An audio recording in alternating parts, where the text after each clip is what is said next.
Okay. अच्छा, हम बात करते हैं अब अपने इंस्टीट्यूट की भी जय जयकार हो जाए, बहुत दिन से नहीं हुई है। हमारे देश में कानून जब बनाया जाता है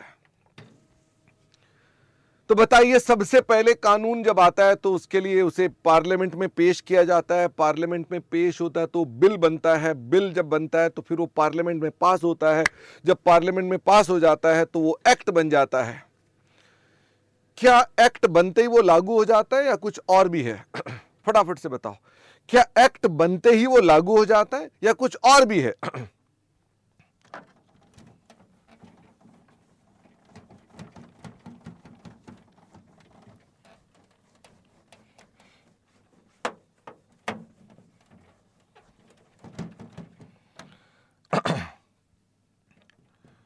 दो ही ऐसे कानून हैं जिनके साथ ऐसा हो रहा है। जब वो एक्ट बन जाता है, बिल से एक्ट बन जाता है, तो फिर इसको नोटिफाई करना पड़ता है। हाँ, एक्ट बनता है तो एक्ट बनने के लिए आप यहां पर पार्लियामेंट में भी जाते हैं तथा प्रेसिडेंट के साइन भी होते हैं।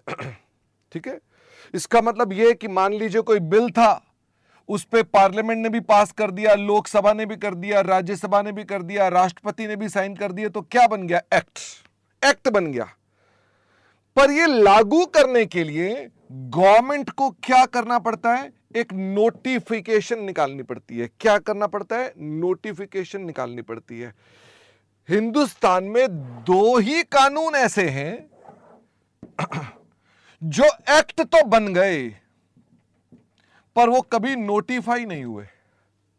क्या मजे की बात है, जिसको राष्ट्रपति ने भी पास कर दिया, सरकार ने खुद ही कानून बनाए पर उसने नोटिफाई नहीं किया। वो दो कानून कौन से थे? उनमें से एक कानून का नाम है हायर परचेज एक्ट 1972।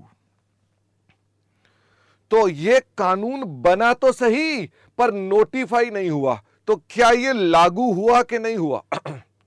फटाफट से बताओ, हायर परचेज एक्ट क्या देश में लागू हुआ? हुआ ही नहीं। कितने साल हो गए? फटाफट से बताओ। 1972 से लेकर के कितने साल हो गए? ये तो बहुत सारे साल हो गए। फिर जाकर के 2005 में मनमोहन सिंह सरकार ने कहा कि इसका क्या करना है, जब ये लागू ही नहीं करना है तो इसको 2005 में रिपील कर दिया गया। What is repeal? रिपील मतलब इस कानून को हटा दिया गया, खारिज कर दिया गया। हटाना। ठीक है, दो ही कानून है। एक और भी कानून है जिसका नाम है rent control act, Delhi rent control act. ये 1999 में आया था, एक्ट बन गया था, लेकिन इसमें कुछ झगड़े थे किराएदारों के और मकान मालिकों के, और अल्टीमेटली वो नोटिफाई नहीं हुआ। अच्छा, नव्या ने कहा सर ये नोटिफाई क्यों नहीं होता है? वो बेटा, वो सरकार ना कहीं से दबाव में आ जाती है। जैसे किसानों के आंदोलन के अंदर वो थोड़ा ज्यादा प्रत्यक्ष था, आपको साफ साफ दिखाई दे रहा था कि कोई आंदोलन कर रहे हैं। लेकिन क्या होता है ना, इन कानूनों के अंदर भी इंडस्ट्री वाले मान लो सरकार को कह रहे हैं भाई साहब ये कानून नहीं आना चाहिए, तो नेता लोग पैसे लेकर उसे नोटिफाई ही नहीं करते। ये सब व्यवस्था होती है, ठीक है ना।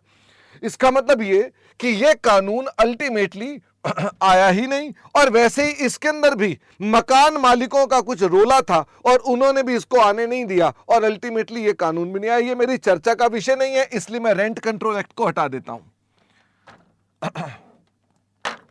ये कब रिपील हो गया? ये रिपील हो गया 2005 में। दुख की बात तो ये है कि हमारा इंस्टीट्यूट अभी तक आपको ये कहता है कि आप पर ये एक्ट अप्लाई होता है।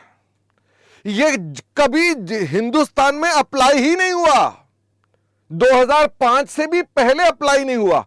पर हमारा इंस्टीट्यूट आज भी झंडा लेकर आपके स्टडी मटेरियल में यह लिखता है कि यह सारी चर्चा जो आपको कराई जा रही है वो as per hire purchase act 1972 के हिसाब से है, जो कि एक्ट कभी लागू ही नहीं हुआ और 2005 में रिपील हो गया। पर आपको यही पढ़ाया जाता है। चलो 2005 से रिपील हो गया, इंस्टीट्यूट को यह नहीं पता था, यह तो पता चल गया होगा कि 2005 से रिपील हो गया।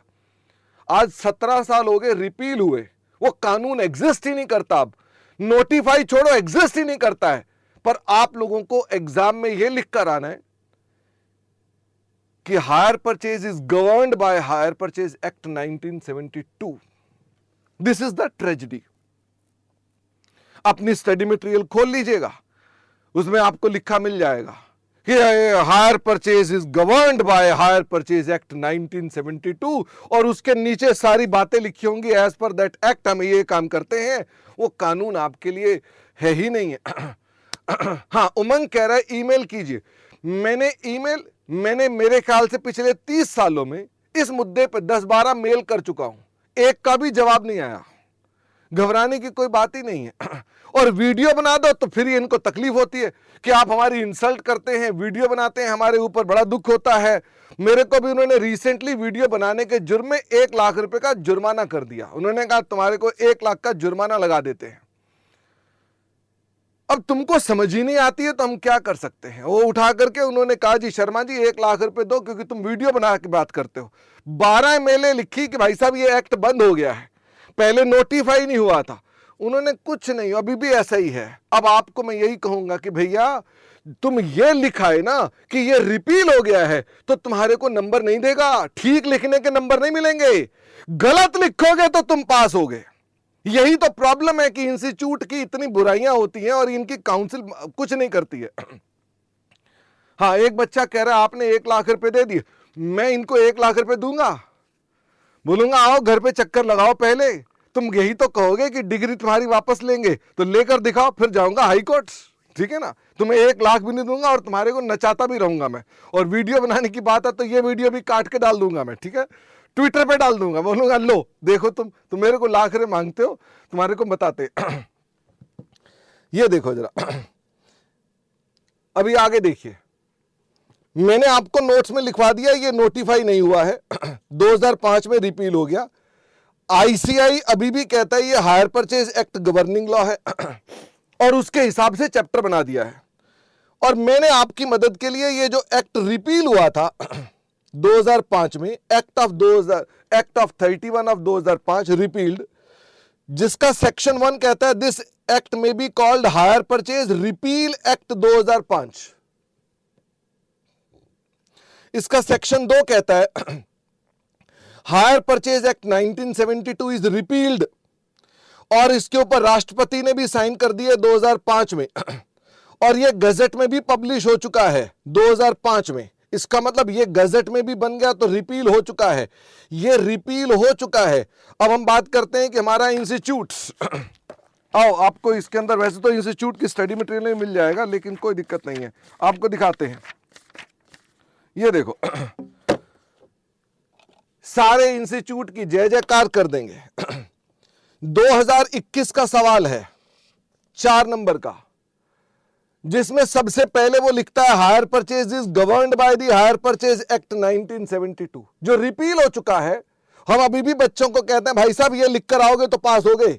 तुमने अगर मेरी बात लिख दी ना कि रिपील हो गया है तो पास नहीं हो गए, फिर वो कांटा लगा देंगे, बोलेंगे ये ज्यादा समझदार आ गए हैं, रिपील हो गया, जब हमारी स्टडी में लिखा है रिपील नहीं हुआ है, ये ज्यादा समझदार है।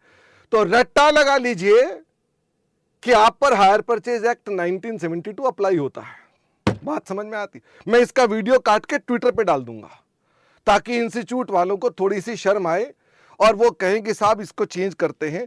कायदे से तो ये चैप्टर ही हट जाना चाहिए।